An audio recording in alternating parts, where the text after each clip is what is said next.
Welcome back to Cinematic. I'm Ryan Miller. We're watching Kung Fu movies, and we are 5, 10, 15, 24 movies through this list on Letterboxd that should hopefully always be linked in the description and tops out at 100 and something. I can't keep track anymore. I've probably added some more since just looking at it. I think it's self-populating at this point.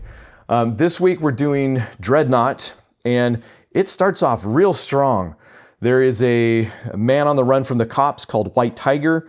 He comes into a restaurant and his wife quickly notices that not everything is as it seems, and all of the employees are policemen. I forget what tips her off to. It's like there's not enough food or something like that. It's interesting, but they are all policemen and they try to ambush him, but White Tiger quickly disposes of them all, but loses his wife in the process. And as she walks out, it's a pretty cool transition that tricked me, kind of. As he walks away with his wife in hand, her anklet is kind of trinkling, and we transition to Yuen Biao, who is in this film, and is wearing very much kind of the same trinket around his neck, which I thought to mean he was like their son or something. This is several years later. That's not the case. It was just kind of a coincidence, because whenever that thing tinkles, it kind of sets White Tiger off. But I'm getting ahead of myself. This movie also has Quan Tak King again, which was the guy who played Wong Fei-hung in Magnificent Butcher that we watched, but also, how I mentioned there, was the guy that played Wong Fei-hung in 75 other movies at that point. And I found out that not only was that a lot, I guess it's the most that anybody has ever portrayed the same character repeatedly in film. So I'm pretty sure he still holds that record. And honestly, it's kind of the least of it. This guy had a life. It turns out he was in the second Cantonese talkie ever, so movie with sound ever. That's how far back he goes, which you can kind of tell he's certainly showing his age in, Magnificent Butcher and Dreadnaught, but is very much holding his own in some of these sequences, some of these kung fu sequences. So not to take anything away, but after that, he was apparently a patriotic entertainer in World War II, and I don't know if he was just this good, but I guess the Japanese had a price out on his head. So luckily they did not succeed. He did return to film. He did return to Wong Fei-hung, and apparently worked with Lam Sai-wing, which was the character that Sammo played in The Magnificent Butcher, but is a real-life student, or was a real-life student, of Wong Fei-hung himself. So not only did Quan Tak King work with Lam Sai-wing, he literally studied Hung Gar under two of Lam Sai-wing's students, I guess, Lang Wing-hang and Lao Jam. So he had the literal lineage going on with Wong Fei-hung, and he did go into retirement, I guess, for a few. He opened up some of his own martial arts studios and had his own line of herbal supplements and soups and ointment, I guess, that was really popular, but did return to acting, and Magnificent Butcher was part of that return to both acting and the role of Wong Fei-hung. And with Dreadnaught, it was his last portrayal of Wong Fei-hung. And not because he died.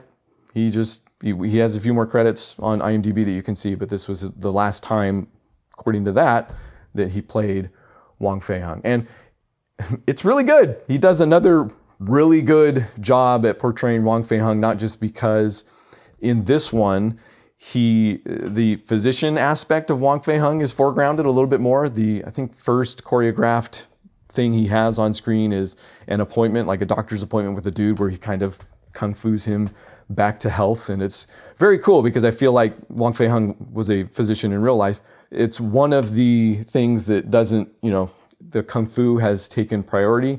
It seems certainly in the movies I'm watching. But I guess it was a callback to some earlier Wong Fei-hung movies where the thing always was, especially in the final fight, he would often best his opponent, but then heal him or rescue him or save him in some way. So I thought that was pretty cool.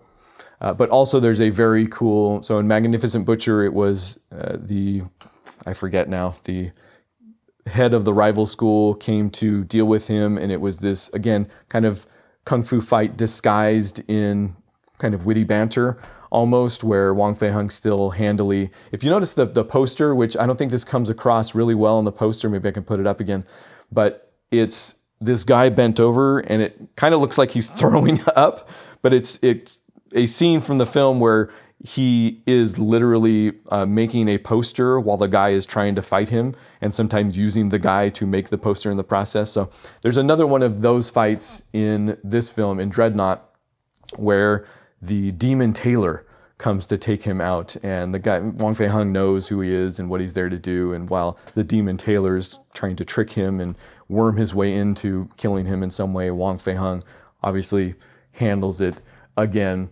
But also, he's not the only returning actor from The Magnificent Butcher. Fan Mei Sheng, who played the Drunken Master in Magnificent Butcher, is back as Marshal Powell. He plays kind of the head chief investigator here from the police squad. I don't know if that's what you would call it, but that's what I'll call every police squad for a reason you could probably guess.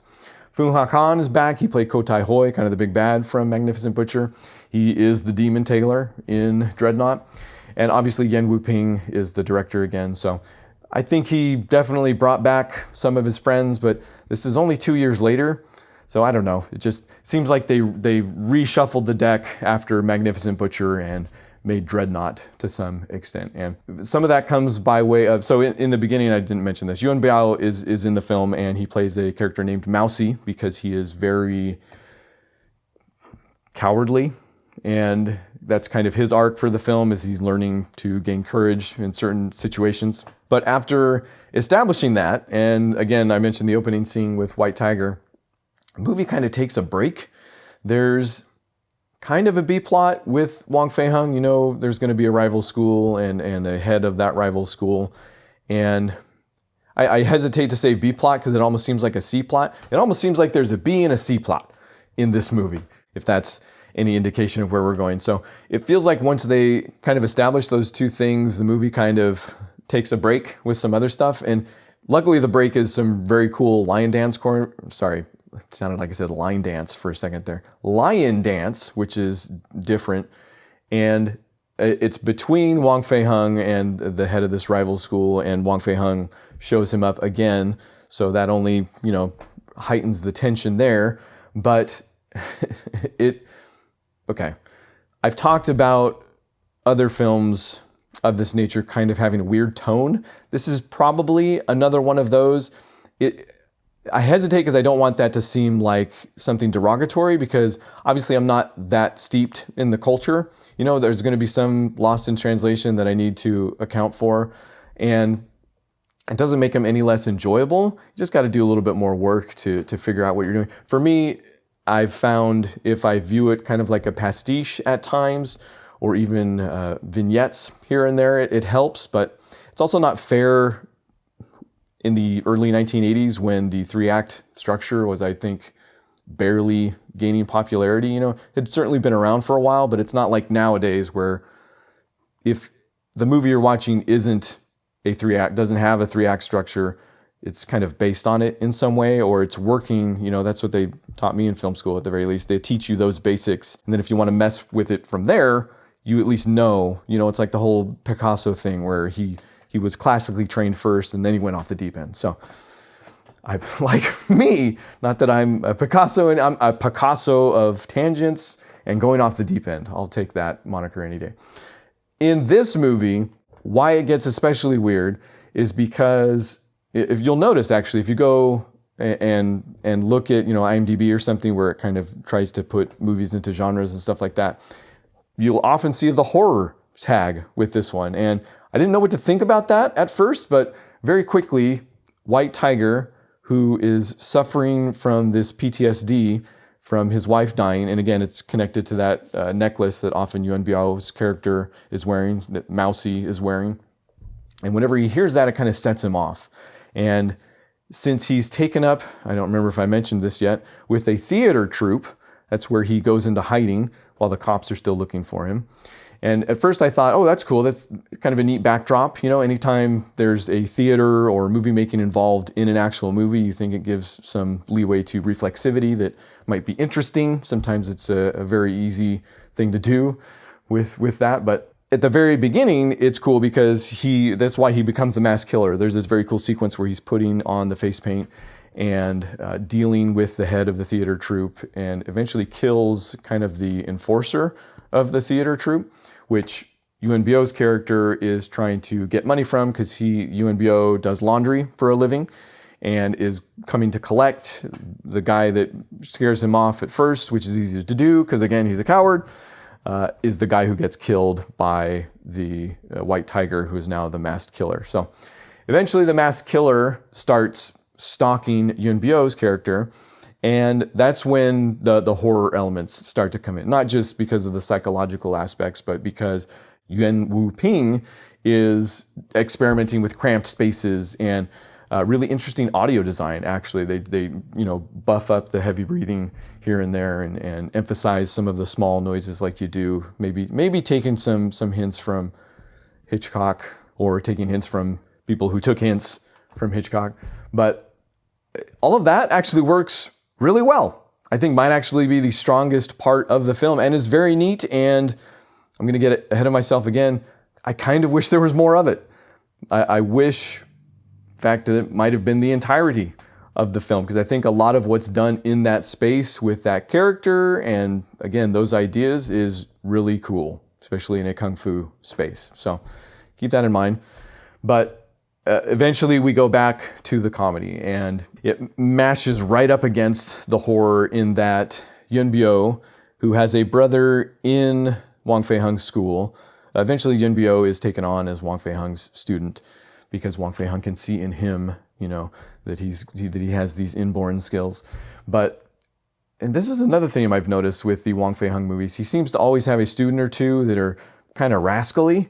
So head rascal student this time around convinces Mousy to go on a date with a girl. Obviously, he's cowardly in that arena as well. And says that if you go on the date, he will pose as the masked killer, and you'll be able to fight me off in front of your woman and save the day. So he does that, and you can almost guess what's coming at this point. After he leaves, the real masked killer shows up, and Yuen Biao takes him on, and doesn't actually, you would think, holds his own for a little bit until he realizes that it would have been a good halfway point. Like, oh my gosh, he does have some skills. When he thinks he can do it, he can do it. But that falls apart pretty quickly. He realizes that it is the real masked killer, and then he just runs away again. So again, the comedy right up against what might have been more of the horror elements. And I think overall, the real bummer is, if you remember, I added this movie because I had seen Yuen Biao in The Magnificent Butcher and thought, man, every time I see him in a movie, he's awesome. He's amazing. He's an incredibly accomplished martial artist that I feel like we don't hear about as much as we should, especially when it comes to his classmates like Jackie Chan or Sammo Hung. So I added this to the list. Also was directed by Yuen Woo-ping. How could I go wrong? And I'm not saying it's bad. I probably never will utter those words on this list, surprisingly at times. But this is not a showcase like I hoped it would be. It does not showcase Yuen Biao. It does not showcase Yuen Woo-ping. It's just got some flashes of brilliance. There's towards the end, and this is where it kind of makes good on that whole backdrop of the theater, where I thought they were going to maybe say something about art. I don't think they say anything about art necessarily. I don't think there's any deeper meaning to what they've done, but they have taken that backdrop and done some really cool things with it in that setting. And one of those is this fight on stage, literally on a stage, with I think it's somebody from the theater troupe. It might be the guy that was the rival to Wang Fei Hung. So that might be this part of the plot tying itself up. But on stage, he's got this duality about him. He's got he's two-faced, number one. He also has a mask. This is not the masked killer, though, I don't think. And the way they do the choreography with that second face and how it pops out and returns sometimes, and the cuts that happen in between, very cool. Like it's almost one of those moments where you think this is the awesome idea that somebody had and tried to make a movie around it. I don't know if that's true, but it is, to me, the best or second best fight in the film. After that, there is a fight with the masked killer. Yeah, no, the stage fight's my favorite from this movie for sure, because of the psychological underpinnings and some of the cool artistry at work. They do continue that into the final fight with the Masked Killer and Yuen Biao and Wang Fei Hung for that matter.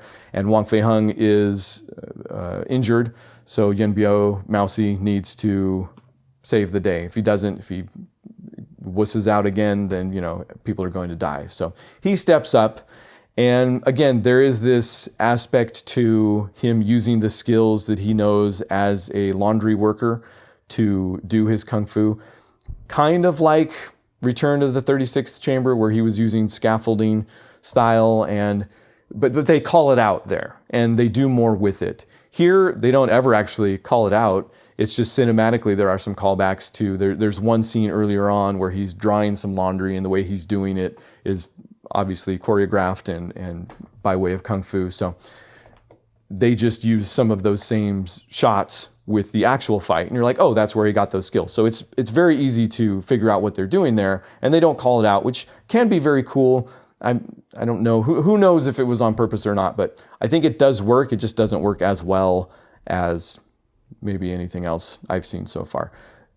The artistry is still on display. Yuen Biao is still very good. That much is very apparent. But again, I don't think this is necessarily a showcase for anybody involved. So that's maybe as negative as I'm ever going to get, hopefully, with some of these, because at the end of the day, it's still something I don't regret watching for a second. And especially for those horror aspects, I would highly recommend, and just because you can see it, right? You see those moments and you're like, man, if the whole movie was this in some way and they had to just keep reinventing that or doing more with that, and they could still keep that stage fight at the end, even it totally fits, it would have been something that everybody's talking about. You know, everybody would have heard of Dreadnaught at this point, but I don't know if that's the case. And honestly, Dreadnaught, one of the biggest misnomers so far. I don't know where that title came from. It looks like in other territories they went with White Tiger. They went ahead and named it after the essential masked killer from the movie. So in France, it was Tigre Blanc, which pretty sure is White Tiger. In Brazil, it was A Vingança do Tigre Branco, which again, I'm pretty sure is probably the vengeance of White Tiger or revenge of White Tiger, something like that. So I don't know. Your mileage may vary. I think it's still worth a watch. So that's Dreadnaught. Next week, we are, I believe, going to visit a martial club of sorts in Martial Club, the movie, another Lau Kar-leung film. So if that doesn't happen, we will, I get either way, either one of these might happen. We might do The Prodigal Son, which was recommended by, again, I'm just going to say Mitch, because I can't remember the entire title of your YouTube channel, but he has continued to be a wealth of knowledge, and so far, I don't doubt his recommendations are ones to see. So, Prodigal Son is on the list for Yuen Biao. I believe you said that was the best Yuen Biao, so either way, I'm going to watch it, quite possibly. So, it'll be Martial Club or The Prodigal Son, and won't be next week. Maybe I'll skip another week, so in a couple weeks, come back for that. So Ryan_runs_ is the Patreon subdomain if you want to toss in $2 again to help me keep doing these. But either way, thanks for watching.